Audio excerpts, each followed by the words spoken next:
We're going to start in about a minute. Nous allons débuter dans à peu près une minute.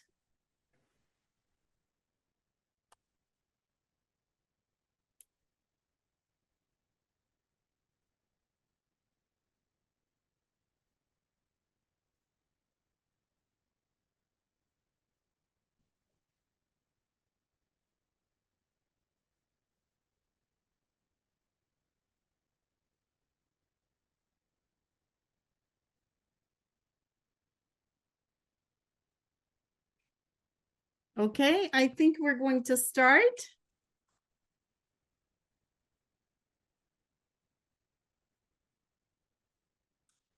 Good evening, bonsoir, shalom, salam, ni hao.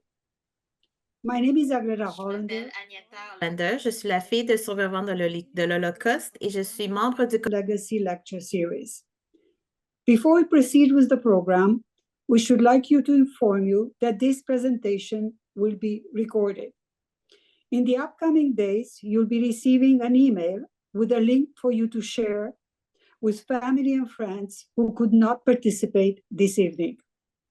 Pour ce programme, nous fournirons une traduction simultanée de l'anglais vers le français. Pour écouter cette présentation en français, veuillez cliquer sur l'icône située en bas de l'écran et choisissez le français comme langue préférée. I would like to welcome everyone to the third lecture of the series entitled Lessons of Hope, Building Bridges to Understanding, in memory of the late Tommy Strasser. Tommy was a very special individual who, having survived the Holocaust, built a new life and family in Canada and devoted himself to the service of others in several organizations, such as the Cumming Center and the Holocaust, where he volunteered for 29 years, and the Montreal Holocaust Museum, where he spoke to thousands of students about his experiences during the Holocaust. You'll be hearing much more about Tommy from his family in a moment. The topic of this evening is based on Tommy's values to which he dedicated his life: advocacy, gratitude, kindness, respect, and education. Given the current situation in the world, witnessing wars, hostility, brutality, racism, anti-Semitism, and hate, inflated by social media, these values are even more relevant today. Our goal this evening is to deepen our understanding of how hate takes root in our society and in the extreme form can lead to genocide. The profound importance of empathy in human connection and the role acceptance plays in cultivating more inclusive and respectful communities. We gather today to reinforce the importance of our common humanity, kindness, and respect for life, no matter who you are or where you are. In that spirit, let's stand together and speak out against hate. This evening, you'll hear from our guest speaker, Heidi Berger, who is the founder and president of the Foundation for Genocide Education, and testimonials from Justin Chow and Raihaana Adira, student advisors for Allied Voices for Israel. Please rest assured that there will be an opportunity for you to ask questions from the presenters during the Q&A period later. You can also write out any questions you may have and put them in the Q&A box at any time throughout the presentation.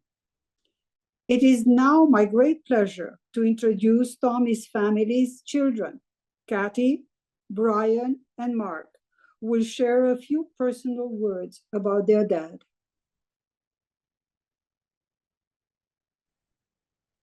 Thank you, Agneta. My siblings, Kathy and Mark, and I would like to start off by saying thank you for joining us for the third installment in the Tommy Strasser Legacy Lecture Series. It's still hard for us to believe that it's been 3 years already since our late father, Tommy, of blessed memory, left us. I'm sure, though, that he's beaming with pride as we continue to share his legacy. There's no denying that the world changed after October 7th, 2023. And the events that took place last Thursday and Friday are yet another grim reminder. We have all heard the saying, the more things change, the more things stay the same. This has never been more true than it is today. Technology has evolved beyond our wildest imagination. Today, we live in a world where artificial intelligence, or AI, is used to propagate falsehoods throughout society. Social media has always been, but now more than ever, is a conduit where hatred is broadcasted to billions of data consumers worldwide. This has created an exponential spike not only in anti-Semitic incidents, but for hatred towards others as a whole. Our father would have been devastated seeing all that has transpired over the past year. Tommy dedicated his golden years to educating youth and the general public about the atrocities that hatred brings. His speaking engagements were filled with words about how we need to be compassionate and accepting and respectful to our brothers and sisters, regardless of race, religion, or ethnicity. Tonight's webinar, entitled Lessons of Hope, Building Bridges to Understanding, is most appropriate at this time in our lives.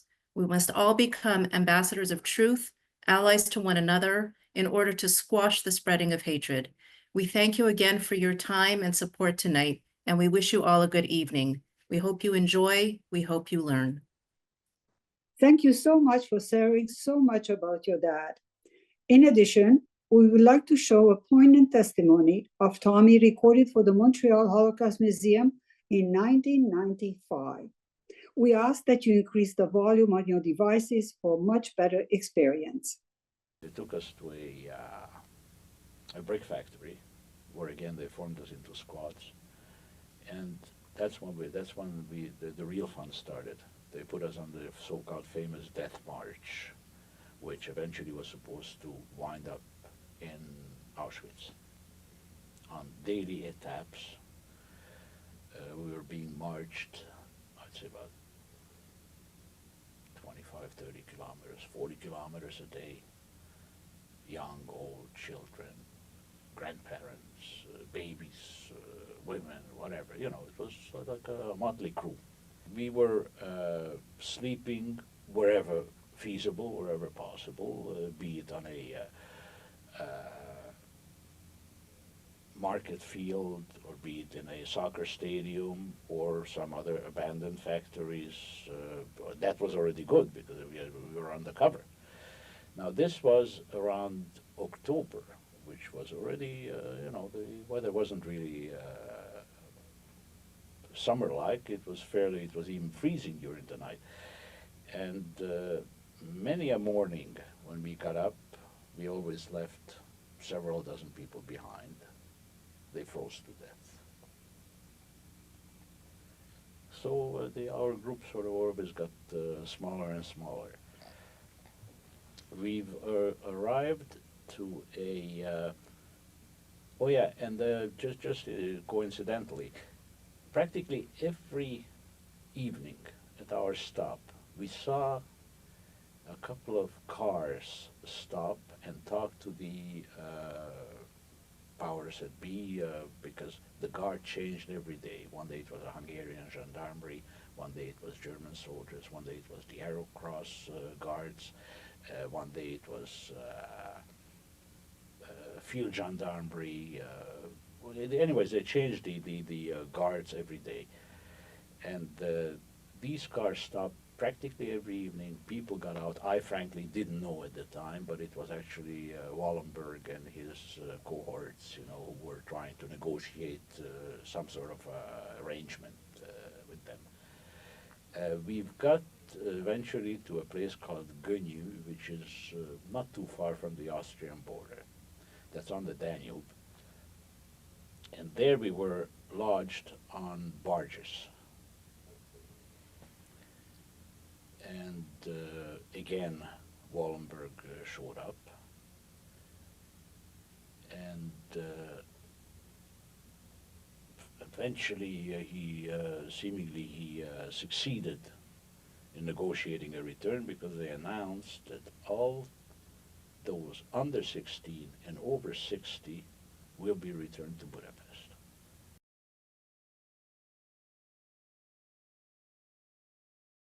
Thank you to Tommy for sharing the kindness of Raoul Wallenberg, known as righteous amongst the nations. Good evening, bonsoir, and shalom. My name is Cheryl Solomon, and I am a member of the Tommy Strasser Legacy Lecture Series Committee.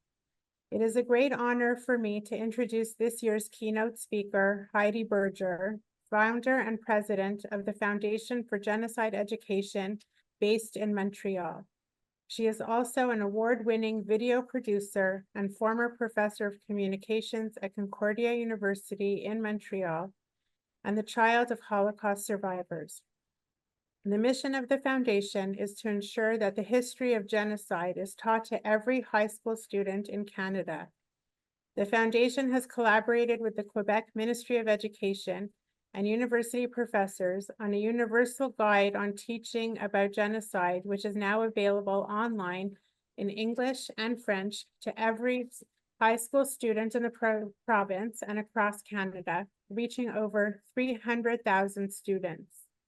Their school presentation program includes survivors of genocide or their descendants, including those from the Holocaust, as well as the Armenian, Rwandan, and First Nations communities. Since 2009, Heidi has been giving her own presentation based on her late mother's video testimonial. Heidi is an example of how the power of one person can make a difference in this world. Everybody, let's welcome Heidi Berger. Thank you, Sandra. And thank you, Cheryl. Thank you, Sandra, for inviting me to participate in the Tommy Strasser lecture series and to speak about this evening's theme, Lessons of Hope, Building Bridges to Understanding. I will be focusing on what our foundation believes is the key to preventing anti-Semitism and racism from developing in our young people, and that is through education. Learning how hate can be normalized, escalate into violence, and ultimately lead to genocide is very important for students to recognize. This awareness will deepen their understanding of how hate takes root in our society and how they can play an active role in creating a more inclusive and respectful world. I'm a former film producer and professor at Concordia University. I'm the founder and president of the Foundation for Genocide Education, which I began in 2014. But first and foremost, I am the daughter of Holocaust survivors. The mission of our organization is to collaborate with governments in Canada and the US to ensure that the history of genocides and the steps leading to genocides are taught to every high school student. I decided to create this foundation in 2014 in response to the shocking lack of knowledge about genocide in high schools in Quebec. This lack of knowledge has become even more urgent with the polarization of societies across the world and the resulting anti-Semitism and racism we are seeing, especially online. According to the July 2024 Statistics Canada data release, the number of police-reported hate crimes increased from 3,612 incidents in 2022 to 4,777 in 2023, a 32% increase, fueled by the global rise in extremist ideologies. 73% of victims of hate crimes targeting sex or gender were women or girls. Indigenous women and girls are 12 times more likely to face violence than non-Indigenous women and face a homicide rate 7 times higher than non-Indigenous women. Hate crimes targeting a sexual orientation increased by 69% in 2023. Now, although there is a rise in Islamophobia and other forms of racism, Jews are still the most targeted victim group in Canada. Despite representing just 1% of the Canadian population, Jews were the victim in 70% of all religion-motivated hate crimes. And this has only gotten worse. since the attack on innocent Israeli citizens on October the 7th, with certain groups using anti-Israel and anti-Zionist sentiment as a veil for latent anti-Semitism. In addition, a 2022 survey by Liberation 75 revealed that 1/3, that's a big number, of high school students in Canada think that the number of Jews who were murdered in the Holocaust is exaggerated, or even question where the Holocaust even happened. Trust me, I've come across students such as this. This is even more significant now because a clear connection has been made between a lack of knowledge about the Holocaust and negative attitudes towards Jews. And we know that what happens with the Jews rarely stays with the Jews. A lack of knowledge about history inevitably leads to negative views of other communities, such as the Blacks, Asians, and other minority groups. And this is why I started this foundation. I wanted to also honor my mother's legacy as a survivor and an educator. She dedicated her life after the war to educating students here about the dangers of hate and intolerance by sharing her personal story during the Holocaust. After she died in 2006, I took up her mission by going into high schools across Quebec using video extracts from her testimonials to the Shoah Foundation and the Montreal Holocaust Museum. And what I discovered was shocking. Teachers were telling me that students were graduating from high school not even knowing what the word genocide means. As well, I discovered that even though the students hear a survivor's testimonial, I realized it was not enough. They have to understand genocide. They have to understand the steps leading to genocide so that they could develop critical thinking in this area and can make sense of what's going on in the world today, to learn about the roots of hate and intolerance, and also to develop awareness of online hate on mainstream social media. Social media legitimizes and magnifies the voices of hate. This past year, we've witnessed an explosion of online posts targeting Jews and other minority groups.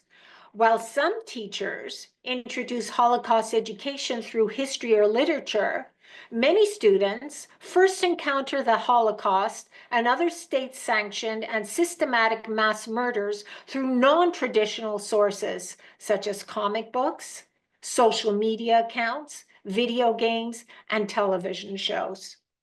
If our young people do not learn about the history of anti-Semitism and the consequences of this hate, they are easy targets for those who seek to spread conspiracy theories and lies. And this is why we have done something about it.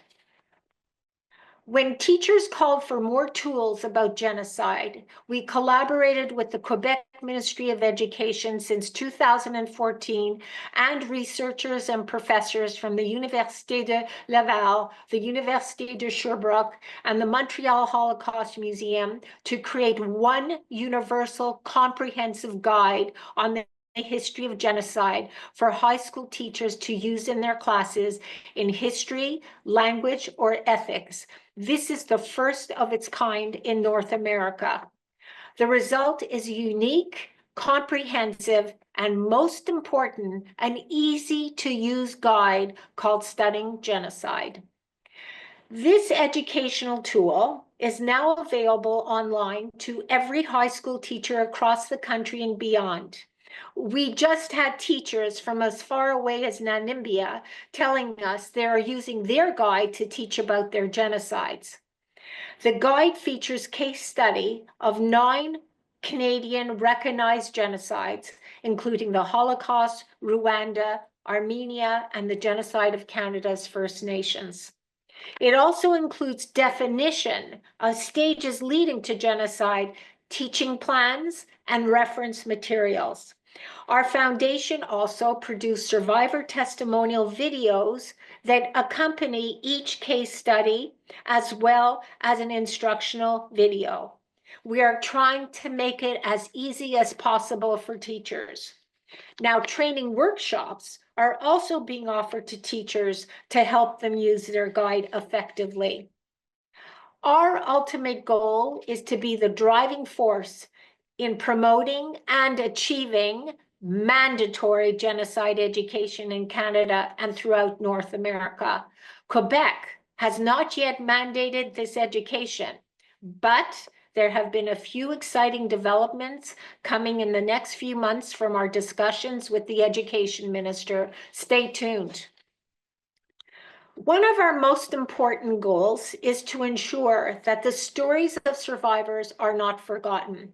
Our school presentation program team includes survivors and their children and even grandchildren sharing their incredible stories with students across Quebec and Ontario. We also talk about current conflicts such as the Israel-Hamas war and the dangers of online hate and anti-Semitism. We fight tirelessly against online hate, confronting misinformation on platforms from TikTok to Instagram to YouTube through our social media content. We have now also created a library of film presentations that can be accessed online to show in classrooms in areas where we cannot travel to. The following is a clip from one of our film presentation video library to illustrate the interactive nature of our presentations.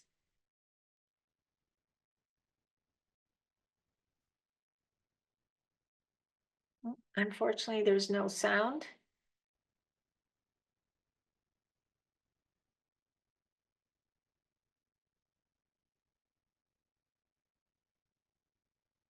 Well, we could try that again.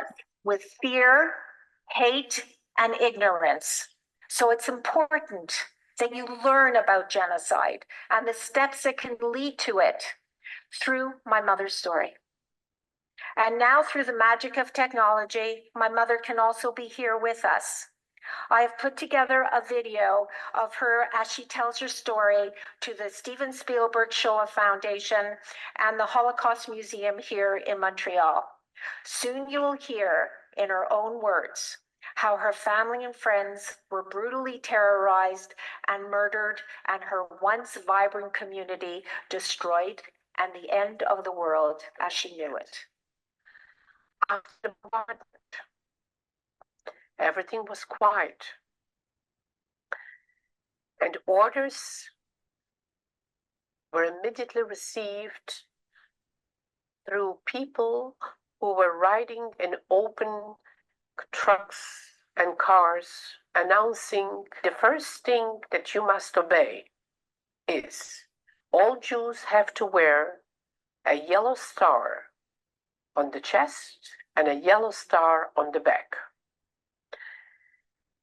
If you will not wear, and you are a Jew, you are going to be dead. But I also want to show you an excerpt. So we do the Holocaust, we have Rwanda, Armenia, and I'd like to show you right now an excerpt from Jody Norton's presentation that was filmed at John Rennie High School. Her story shows the impact of hate through the generations and the need for healing and reconciliation. I am very grateful to have the opportunity to educate people, non-Indigenous people, on the immense trauma and all of the issues that my people deal with every single day. Like, it's important to remember, it's important to acknowledge all of these things. We can't deny, how we feel. We can't deny the issues and problems we deal with, but we have to, all of us have to do the deep dive into your own self, into your being and your soul and all of that trauma, and sort of find your lesson in it, sort of find how you transmute it, how you take it and you switch it into the positive, you know, and gain your power from it. Learning about the roots of hate develops critical thinking, but it also develops empathy and compassion. I can't begin to tell you how many students and teachers come up on stage after all our presentations, whether they're First Nations, Holocaust, Rwanda, Armenia, to tell them how much these stories touch them. Our webinars bring together different communities which have been adversely affected by genocide. This is another way to foster this understanding. We even brought in an amazing speaker from Dubai, His Excellency Ahmed Obad Al Mansouri, founder of the Crossroads of the Civilizations Museum in Dubai, the creator of the only permanent Holocaust exhibition gallery in the Arab world. We aim to take this program further through a program called One Small Step that brings two young people with different backgrounds together for a dialogue. We're talking about Muslims and Jewish students. Meaningful interactions between people with opposing views can help remove the walls that divide us. We have to remember to reflect and respond. And we must, above all, make sure that the future leaders of our world, today's students graduating from high school, are given the knowledge and the tools to recognize the violations of rights and to fight for human dignity and survival. Our foundation is taking the steps needed to prevent hate and intolerance by educating the next generation. As we say at the end of all our presentations to students, the fight against hate and intolerance must begin in the classroom with them. Thank you.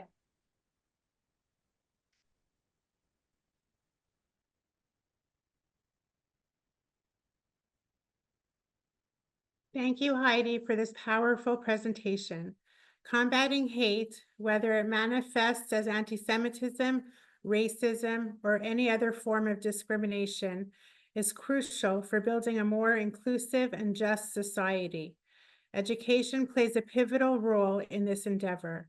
We will come back to Heidi for the Q&A period.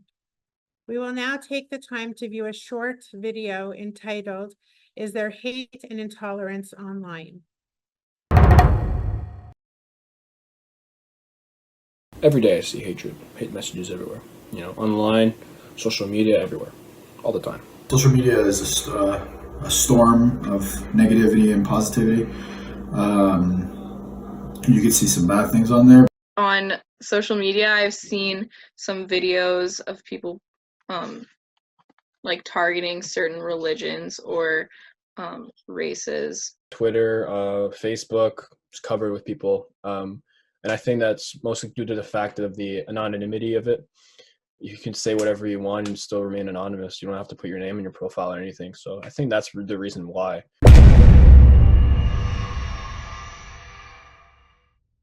Students in Canada and around the world are confronting division and anti-Semitism on campus, threatening the values of inclusivity and respect. Allied Voices for Israel, AVI, unites students of all backgrounds against anti-Jewish hatred. AVI offers a multifaceted approach to Israel advocacy and education by empowering a new and diverse cohort of Israel advocates at high school and university campuses across Canada. Through allyship programs to Israel, educational workshops, media fellowships, and other intensive programs, AVI is inspiring a new generation of students to change the narrative around Israel.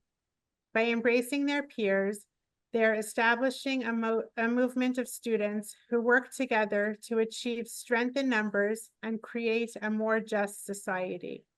It is now my pleasure to introduce two AVI advisors who will share a few words about the ongoing battle they are facing on campus.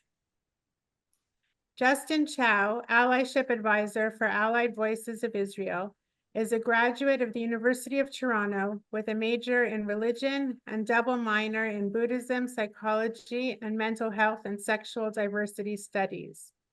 He co-founded United Against Anti-Semitism, a student-led grassroots initiative dedicated to combating anti-Semitism on campuses. Since October 7th, 2023, he has been a close ally of the Jewish community, appearing in media and radio interviews, as well as speaking at various rallies and events in the Greater Toronto Area. Raihaana Adira, Intern Allyship Advisor at AVI, is a third-year student at McGill University, majoring in international development and minoring in Islamic Middle Eastern studies. She is now also the Outreach and Allyship Director for the White and Blue paper. Over the past academic year, she has represented AVI on campus, standing up to anti-Semitism and advocating for a safe and inclusive campus. Following their testimonials, Bundy Robertson, Tommy Strasser committee member, will moderate the Q&A period with Heidi, Raihaana, and Justin. It is now my pleasure to introduce Justin Chow, who will share a few words.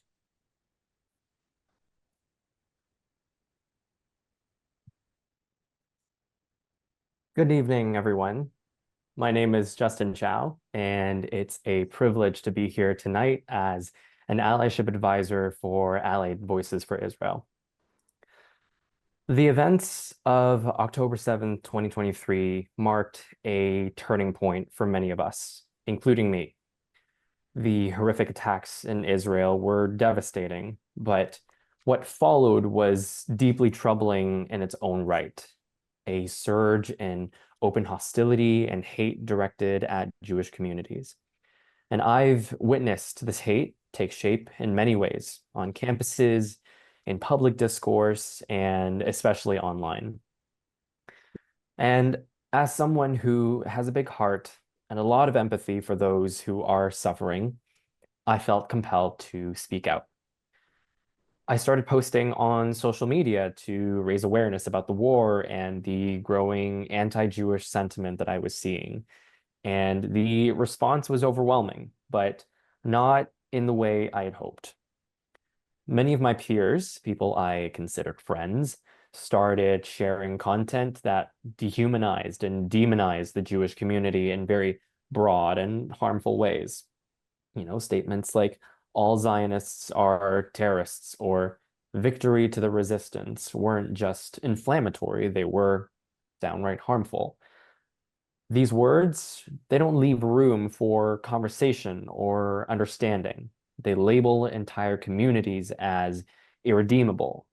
They justify violent actions in the name of resistance, and in doing so, they close the door to any possibility of connection or establishing common ground. And that's the problem with hate. It dehumanizes. It replaces empathy with suspicion and dialogue with division. And when it's allowed to grow unchecked, it can lead to some real-world harm. And on campuses, that harm has become painfully clear. Jewish students have been harassed and targeted simply because of their identity. And in some cases, they're being held personally accountable for geopolitical events far beyond their control. It's deeply unfair, it's deeply disrespectful, and it's deeply wrong. And as for online spaces, the situation can feel sometimes even more overwhelming. The anonymity of social media makes it easy for people to attack others without any consequence. After I started speaking out post October 7th, I received messages from people accusing me of being a racist and a genocide supporter, baby killer, whatever. These accusations were not only hurtful, but also deeply frustrating because many of these individuals hadn't taken the time to really understand my perspective or the perspectives of the Jewish community that I was advocating for. And instead, they were reacting according to the snippets of information they've been exposed to, much of it biased or incomplete, informing opinions based on a very narrow view of the situation. But here's the thing as well. I don't think most of these people are inherently hateful. What I've come to realize is that much of this behavior stems from ignorance. Many of those attacking me had likely never spoken to a Jewish person about their experiences. They hadn't heard about the fear Jewish students feel on campus or the grief of all the impacted families who have lost loved ones to the war.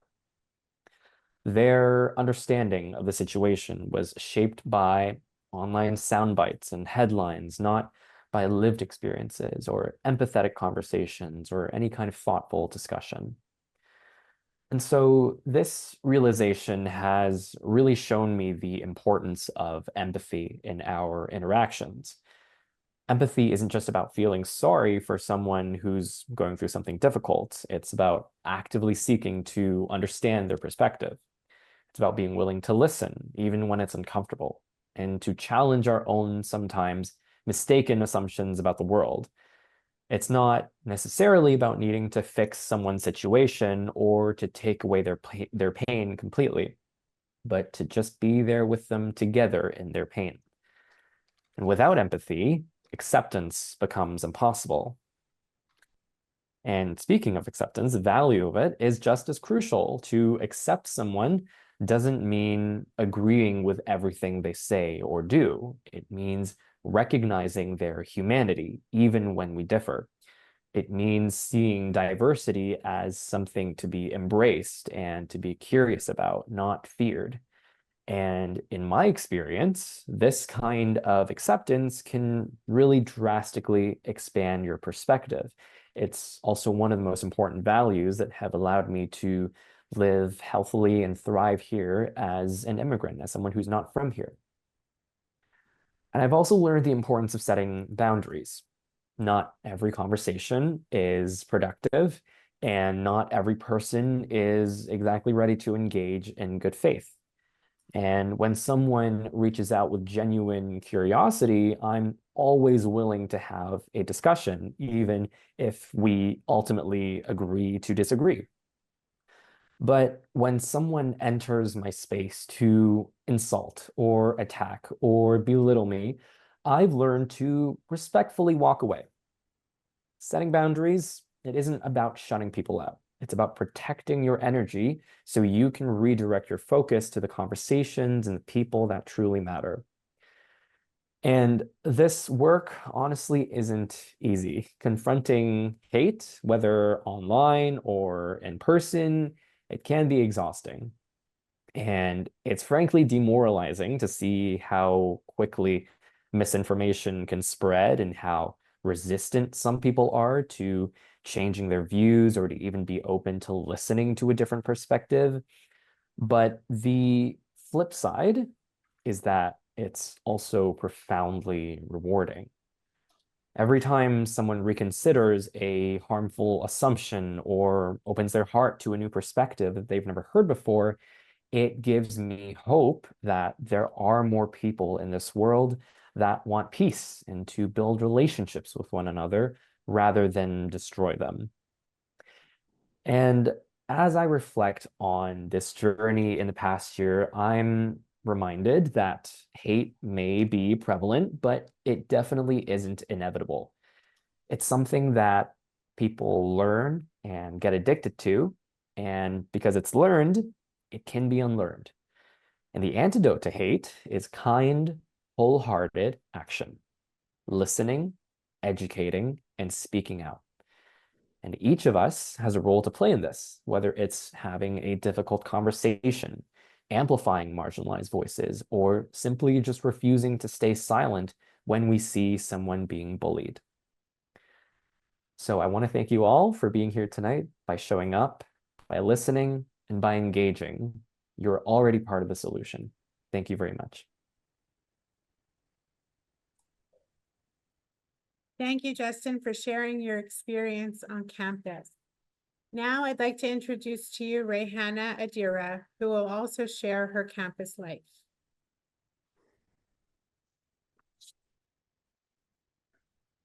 Hi, everyone. Thank you so much for being here tonight. It is such an honor to be part of this event. I have unfortunately lost my voice over the weekend, so please bear with me.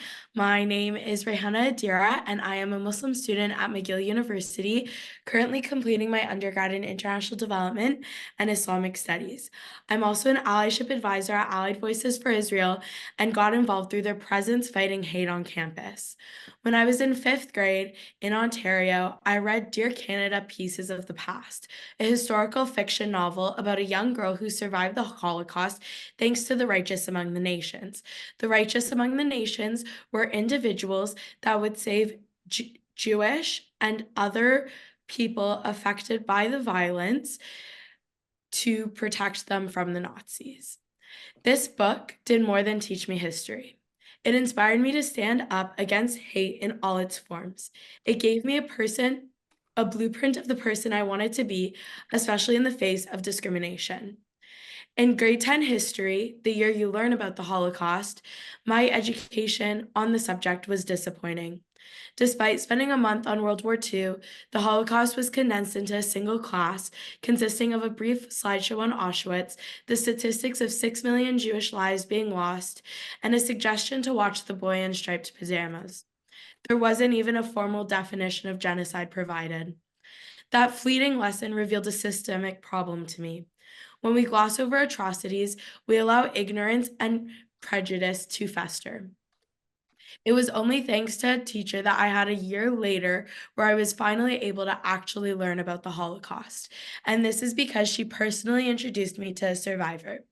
This survivor changed my life and reminded me that standing up against hate is not optional. It's moral, it's necessary, and right now it is very much needed. In the summer of 2023, I had the privilege of visiting Yad Vashem in Israel. While I was there, I learned about the righteous among the nations, especially like women like Raihaana Sendler, who was a nurse who saved 2,500 Jewish children during the Holocaust. She did this by hiding their identities, creating new ones, falsifying information, burying new identities and past identities in milk jugs to reunite families with their children after the war was over. Her bravery reinforced the importance of fighting hate in all its forms, whether it's targeted against Jews, Muslims, Christians, gays, straights, or any other group. The events of October 7th have left a lasting impact, as we all know. In the aftermath of the terrorist attacks, I was heartbroken to see classmates celebrate violence, glorify terrorism, and dehumanize others. I also noticed an increase of hate of people who were not Jewish. In the aftermath, I reached out to professors, mentors, and friends, both Jewish and non-Jewish, to ensure they and their loved ones were safe. I never expected to find myself alongside my Jewish peers, confronting not only the rise in anti-Semitism, but also the pervasive hate that festers when prejudice is left unaddressed. However, from my perspective, October 7th's legacy is not just a legacy of anti-Semitism. It has been a legacy of hate globally. There's been an increase of hate crimes as well as attacks like the one in Amsterdam earlier this month. Hate has also become pervasive online, with social media acting as a breeding ground for harassment and bigotry. Platforms like Instagram, Facebook, and Snapchat often amplify hateful rhetoric, enabling the dehumanization of individuals and entire communities. In Canada, we face a growing problem that extends beyond any one group, whether it's anti-Semitism, Islamophobia, homophobia, transphobia, or racism. This is dangerous. History shows us that unchecked hate has devastating consequences, as seen during the Holocaust. The atrocities of the past remind us that what happens when hate goes unchallenged. Addressing hate is not just about confronting individuals. It's about dismantling systemic forces that allow such prejudice to thrive. When I walk onto campus each day, I'm often struck by conflicting feelings. On one hand, I'm proud to be part of such a vibrant academic community. But on the other, I feel the weight of hostility lingering in spaces. Seeing hateful graffiti, overhearing discriminatory remarks by students and professors in campus, and simply knowing that prejudice fosters amongst my peers. It can be very isolating to be a student on campus right now.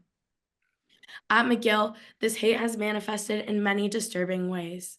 Various student groups have chanted for intifadas, equated Zionism with terrorism, and harassed students of all types, but particularly Jewish ones. Some has gone as far to declare that protests will not stop until there are no Jews or Zionists left on campus. On certain days, I observed students walking on campus who are met with hateful displays, including reenactments of violence against Jews. I believe this hostility is unacceptable and silence only enables it to spread. However, the hate at McGill goes deeper than this. In my time at McGill, multiple smear campaigns have been run against me. Most recently, one was ran to ask students to mass report me to McGill administration for harassment. The harassment in question was an educational post I made about pogroms because what happened in Amsterdam is unacceptable, and I had never heard of an event like this before and thought it was important to educate myself as well as the parallels to the Holocaust and others on what this looks like and what it means. I've also witnessed how hate impacts people personally. A mother of 3 young boys reached out to me because she's scared to send her children to the playground because of their religious identity. No child should show up in fear simply because they exist. Hate is a universal issue that demands a collective response. As a Muslim, I've seen how communities of all sorts stand up for us in times of need, and I am here to do the same. However, this example of religious communities showing up for other communities transcends religion. We've heard stories of neighbors coming together when there's a fire or a flood, and people bringing flowers or food when a loved one's passed away. Showing up for each other during these times of hate should be no different. Whether by calling out harassment online, filing injunctions to combat hateful actions, creating Instagram posts, holding people accountable for their words, educating, and whatever else it takes, I believe we must act decisively to address hate wherever it emerges. When hate arises, I lean on my values and the support of my family and mentors. They're proud of the work I'm doing, but they worry too. My community regularly reminds me to stay vigilant, knowing that advocacy comes with risks, but that fear is outweighed by hope that my actions, no matter how small or big, will make a difference. The righteous among the nations continue to inspire me. Their actions show us that when we stand together against hate, we change lives and reshape history. We need to use the Holocaust as an example of the atrocities that occur when hate goes unchecked. They say it takes 3 generations to forget. That would be my generation, and I really refuse to let that happen. Let us all strive to live in a world where hate is a relic of the past and where the lessons of history are learned, not repeated. May we honor the bravery of those who came before us and build a future where never again truly means never again. Thank you. Wow. Wow. Thank you, Raihaana and Justin, for helping to build bridges and giving hope. We admire your courage to speak up against hate. You are both truly inspirational. You are the modern day righteous among the nations. Tommy would be extremely proud. Good evening, bonsoir. My name is Gundi Robertson, member of the Tommy Strasser Committee, and I will be the moderator for this evening. We now invite you to ask your questions and please direct them to either Heidi, Justin, or Raihaana by using the Q&A box. Your questions will be anonymous, but since this is a public forum, we ask that you refrain from asking any personal questions. We apologize in advance if we do not get to answer your questions. So I will take a look at the chat box. And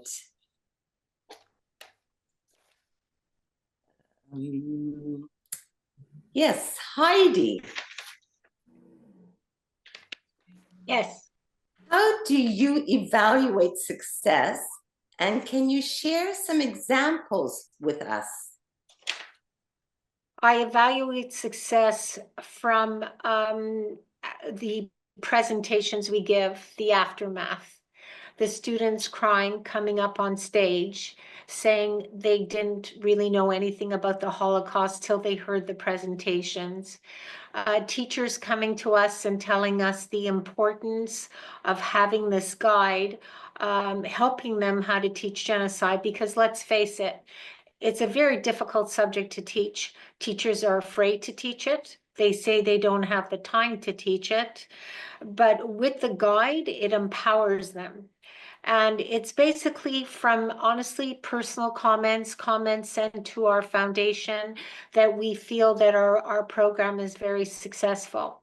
But we plan now to our next mission. This has to be mandated. This has to be compulsory. Thank you. Thank you, Heidi. Justin, is it possible through presentations like this to reach out to other communities? I think 100%, like any platform where, not just people like me or Raihaana or Heidi, any individuals who are willing to speak up and want to utilize their voice and utilize the platforms they have access to, whether it's, presentations like this or their social media accounts, whichever kind of medium you choose, you can make a difference wherever you are. Like I said, it's not, it's about like speaking up, wherever you can. It's about when you see any kind of injustice happening, when you see someone being bullied, when you see something being said that you don't like, especially if it's blatantly hateful, you deserve to speak up and you deserve to educate others on what speaking up means and why certain things are harmful and hateful. So absolutely, this can definitely be impactful for people and communities that don't originate from the communities that they're affected, who are affected by those comments. So yeah, 100%. Thank you, Justin. Raihaana, how is social media contributing to fueling hate and anti-Semitism? And what can we do about it? I think social media can be a really great tool for education, but it's also a really great tool to spread hate. People are often posting false rhetorics, and I think the most important thing we can do is ensure that we are educating ourselves, fact checking, and I'm forgetting the words. We have to report if you see something, say something, but we also have to, there's one more thing. I'm so sorry. I'm blanking on what it is. My apologies. We're so thankful you were able to make it when you're feeling under the weather. So thank you so much. Thank you.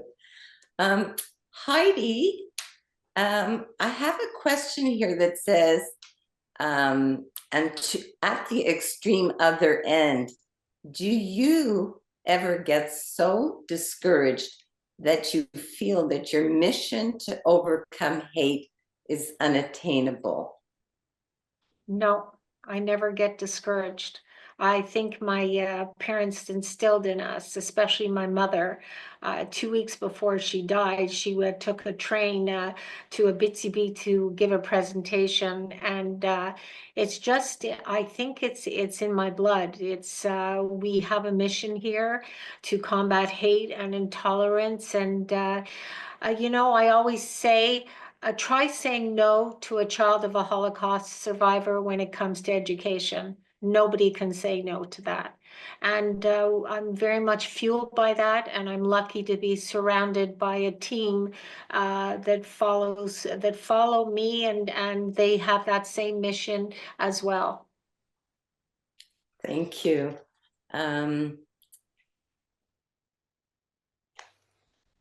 Justin, I have the question, why are social media posts around hatred and anti-Semitism so attractive to your age group? What do you feel about that question? I think there's many reasons, but one that is clear is that, you know, if something feels newsy, if something feels trendy, if something feels like, oh, I've heard my friends talk about it, I've heard that, you know, in the news, it's been portrayed that Israel is this militaristic, powerful enemy that, you know, now I've internalized that kind of information. You know, I believe that is a factual thing, and I've also heard my friends tell me that is factual as well. If I see something hateful online about Israel, the Jewish community that's so connected with Israel, of course, you know, people my age are going to be drawn to it. It's like it's almost like it's a trend these days, you know, to be hateful or to just advocate for something that you don't necessarily know what you're advocating for just because it's popular to do so, or it's the chic thing to do nowadays. So I think a lot of people are doing that because other people are doing it, which is unfortunate because, especially again, they don't know the consequences of them doing so and the snowball effect that, especially, you know, how hate can go from one account to 10 accounts to 100 accounts. You know, one comment can really, you know, start like a trickle effect downstream. And it's yeah, it is an unfortunate reality that social media is that way and that my generation has responded that way. But again, it is also a good reminder to know that there are people like me and Raihaana. There are people who understand, you know, that we want to build bridges, we want to build alliances, we want to understand rather than to create more division and more hate. We want to listen, we want to be respectful, we want to have respectful conversations. And that, I think, is where, you know, people can really focus on. And yeah, like what I've dealt with and how the strategy that I've used to deal with hate that I face myself. People who aren't interested in anything respectful, just ignore them. They'll have their own spiel, they'll say what they want to say, and they'll move on. And I can move on to better things and use my energy in other places as well. Thank you. I'm just looking to see because there's quite a few comments, questions. Heidi, this is for you. As a parent or grandparent, what age is appropriate to start the conversation regarding hate and genocide? Genocide and first of all, hate can be, I think, started in grade 5. At 10 years old, I think it could start then. I don't think I think of, for example, when the Holocaust presentations, mine in particular, are quite graphic because of what my mother went through. Mine are geared towards grades 9, 10, 11 and up. Somebody under a child under grade 9 cannot, you know, it would be too traumatic. But definitely by grade 5, you could start talking about prejudice. You could start talking about hate. You could start telling them the first step is to, you know, is to accept your neighbor next door. You know, that type of rhetoric. And then as they get older, you can introduce more and more. Thank you. Thank you. I'm just looking. It seems, here's a comment. It seems that the source of a lot of hatred is lack of education, which the brave people who presented here are working to address. Then there is a question, what can be done about orchestrated hatred? Anybody can jump in. I think that's pretty challenging. I can take a stab at it and try out. Justin. I think that we all have seen some level of orchestrated hatred or some form of orchestrated hatred, whether it's like a social media campaign or like protests and things like that. And it's it's only natural when you see those incidents to want to take action and do something. And absolutely, there are things to do, but I think I also want to emphasize, during those moments, it's easy to feel intimidated. It's easy to feel like, oh, there's so much hate out there. There's nothing I can do. I feel powerless, or I just feel like so much is going on and I want to stop it, but I can't do anything about it. That's those moments are when I think we could really benefit from refocusing our attention, refocusing our energy towards those places where we do have an influence over our friendships, one-on-one conversations, group chats with other people, with coworkers, our workplaces, communities, just places where we frequent day to day. If we see something or witness something, hear something that is related, to this kind of hate that we see on a larger level, we can say something about it. We can, say somebody is making some kind of biased or hateful comment about Israel, the Jewish community. You can, make that brave and courageous choice in saying something and say, that's actually not very respectful. That is a comment that dehumanizes the Jews, for example, or you're making a blanket statement that you're trying to apply across the board to people who have nothing to do with what's going on. And the people who are here, who could be on the receiving end of your comments, could really would feel hurt, would feel like they're in danger, would feel unsafe hearing those comments. And that action, especially if it's done in repetition, it can really make a difference. As you stand up to show people that this is not okay, other people would be even more inspired to do the same, to say the same. When there's something that, doesn't feel respectful, they would perhaps be inspired to stand up too.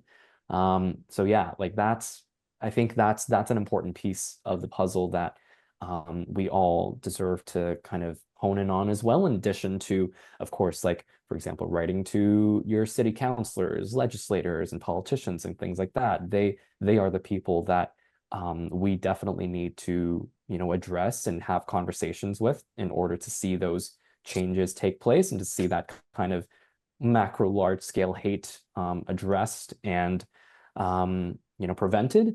But those things take time. In the meantime, let's focus on what we can deal with and what we have power over. If I could add, Justin is absolutely 100% correct. And I have another example to give from our foundation. So we've had Holocaust presentations canceled on us because, quote unquote, they don't want to trigger their students' emotions. And we fight it. We go to the head of the school board. We go to the city councilors. We fight it. And you know what? We get invited back to that school, and Muslim students are in that class, and they come up afterwards and they talk to us and they say, now I understand why we had to learn about the Holocaust. So you just have to be really tough, and you can't be afraid.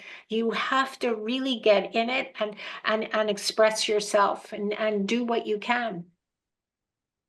Thank you. Thank you. I have a question here. How do people combat news media outlets from presenting biased or substantiated facts that lend credence to hateful viewpoints? That's a tough one. Well, I think it requires, we're constantly writing letters to the editor. We're constantly, Marcy Bruck, who is head of our communications department, is constantly writing back to newspapers and define what is being said. And that's something that has to be done because as well, I have to tell you, there's certain resources out there that have wrong facts that are being distributed into high schools, and we find out about them and we go right back to those writers and we confront them and we say, no, This is wrong. Israel did not do this, and so forth. And we get things changed that way. But again, you have to be very active. You see something in a paper or written in a paper, even if your letter doesn't get published, confronting what that article is, you do it. You just do it. It's, I want to say I'm not supposed to say anything political, but I wish you three were running the country and the world. Really beautiful sentiments. I have a question here for Justin and Raihaana. You guys are amazing. Do you find that your peers are more or less likely to accept your pro-Israel, pro-Jewish, and hate points of view, anti-hate points of view, and to have a positive and respectful discussion? I could start. I have personally found that when you're speaking with someone and you start with a very pro-Israel or pro-Jewish point of view, they're a lot more likely to not engage with you or to be very aggressive. However, if you go in with a very empathetic view and acknowledge that the whole situation is awful and acknowledge that being one thing doesn't mean you hate another, people are a lot more likely to have a respectful conversation. I think the key is to really emphasize the nuance of the situation when it comes to pro-Israel stance, to have the anti-hate points taken seriously. So saying things like, what's happening in Gaza is awful. However, I'm focused on what's happening in my streets because that's what I can control and I can change, has been a statement that has really gotten a lot of respect from others and even had people take off their hate symbols or be more open to bigger points of dialogue. So it's definitely possible to have these conversations, but it really all depends on your approach and how you approach it and how open the other party is to being approached. I hope that answers your question. I know Justin will have an amazing take as well. Thank you so much. Thank you. Thanks, Raihaana. Like I mentioned as well, like when I first spoke up on social media about witnessing this war, witnessing the hate unfold here as well, online, in real life, I got a lot of like hate myself as well. Like I got a lot of people who, like friends who felt like, I don't know, triggered by what I was sharing and saw my stance of supporting the Jewish community as exclusive to the Jewish community, or just oh, you're taking completely biased perspective on this war and you're not considering like the other side at all, which many times I wanted to say to them, I understand your frustration, totally, I get that, what you're seeing online, and it's easy to assume things. But again, like Raihaana said, what's happening over there is horrible. The lives that have been lost, the innocent human lives that have been lost, the families that have been torn apart, wherever you are, whichever side you're on, it's awful, and it's really unfortunate. It's a war, and casualties are like a consequence of war. It is unfortunate, but again, like what we can do here is like what we can prevent here and what we can address here, what we can educate, who we can educate here, and that's been my priority as well. It's because I've seen so much anti-Jewish sentiment online, in person, between people, between communities, and in forums online. I see that as a need for more education on dispelling those myths, on making sure that people know the truth about this conflict and not spread around even more propaganda, even more hate, even more misinformation about this conflict that would just, you know, make this completely one-sided, and which I feel like right now, very much so, there is like a bias. So yeah, like it's hard to have those conversations. It's hard to you know, be public and tell your friends about your stance on the conflict, especially if it's like not a popular stance.